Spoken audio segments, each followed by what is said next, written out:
Bueno, behin geometrical set hauek nola egiten diren eta erakutsi ondoren, saiatuko gora orain estudio de banda hori nola egin, eta estudio de banda horretatik atera diren gune geometriko garrantzitsuak nola atera daitezken azaltzen.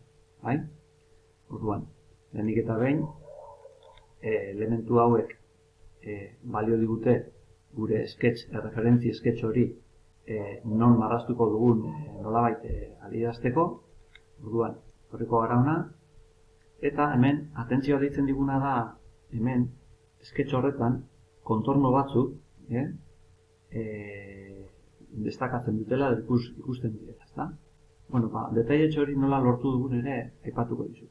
Vale? Orduan, lehenengo eta behin egingo duguna da beti behin referentziak argi ditugunean eta bakoitzak bere bozetoak eta bere neurriak eta erabaki dituenean egiten dena da pieza, kasu honetan pieza hau tolestutako pieza bat da, orduan beren garapena kalkulatu dugu, neurriak ditugu, piezaren desberdinen artean egon behar luken tarte minimoak atera ditugu, orain arte ikasi dugun moduan, eta egiten duguna da geometria hori kopiatuz eta referentzia moduan edukiz, behar diren tarteak, puntzoiak eta formak mozten nola moztuko lirateken deskribatzen joaten gara, bai? Hori, benetako neurriekin noski, eta neurri horiek ondo aztertuz eta identifikatuz, bai? Bueno, behin hori eginda, guk egin dezakeguna da kontorno horiek, kontorno jakin batzuk destakatu egin alditugu. Hau da, nola egin dugu kontorno hauen adierazpena, ez? Bueno, oso erraz batean. Hartuko dugu, adibidez, lauki zuzen hau, aprobetxatuko dut, marraztuta dagoela, eta kontrola sakatuta, aukeratuko dut lauki zuzen hori. Bai? Edozein geometria aukeratu dut. Hori aukeratu.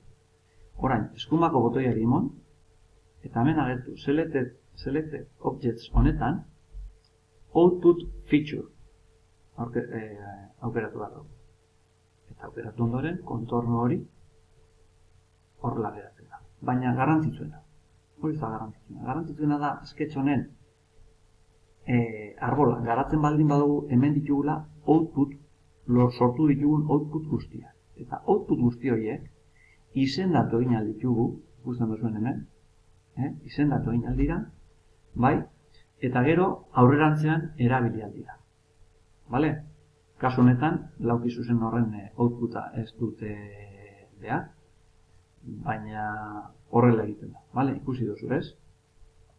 Bari egingo dut, kontrolarekin beste lauki zuzena aukeratu, bai, aukeratu, eskumako botoiari eman, select objects, output feature aukeratu, eta hemen aterako dira beste lerroak, bai?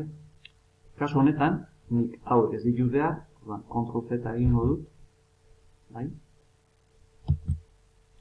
Eta lehengo moduan geratuko dut. Baina garrantzitsua. Elementu guzti hauek izendatzea, bai?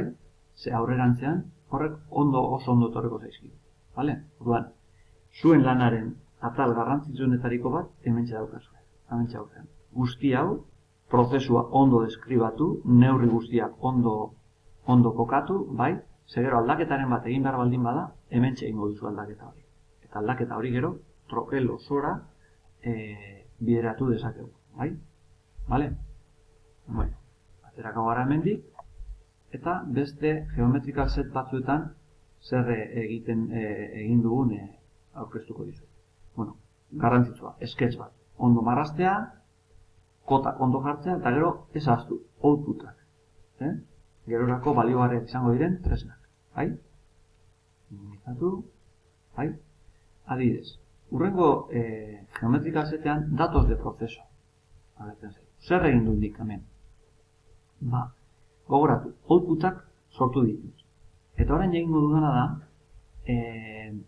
azaleren modulua zabaldu, Start Mechanical Design, Wireframe and Surface Design zabaldu, eta modul honetan egin dudan gauza bakarra izan da. Hemen, bandaren zabalera izango duen lerro bat marraztu, bai? Lerro bat marraztu dut, prozesuen datuan agertuko da lerro hau, datos de proceso. Hau izkutatzen badut, eta hau ere izkutatu ezkero, datos de proceso karpeta horren barruan ikusten duzuen marra bat dagoela marraztuta, gero zelan da ebakidura birolen kontornoak ere marraztu ditut, bai? Hor birolak erabiliko ditugula adierazteko, bai? Hau da, marraztutako lerroa, gero egin dut extrude bat, extrude da komando bat, azaleren komando bat, eta egin dudana da hemen azalera bat marraztu. Azalera jakin bat marraztu. Neurri batzuekin, bai. Eta gero, beste gauza bat egin dudana, izan da, marraztuta dugun piezaren azalerak kontrolarekin aukeratuz, extract bat egin dut, bai? Extract bat, bale? Eta zer da lortzen dudana, azalera guztiak, erabili ahal izango ditudan azalera batzuk atera dituten, bale? Gero operazio desberdinak egiteko, bale? Superfizieseko modulan, azaleren modulan egin ahal ditudan operazio batzuk egiteko, bale? Zer egin dut? Hemen egongo dira operazioei. Operazioen bitartez lortu dana da puntzoi bakoitzak izango dituen azalerak grafikoki adieraztea.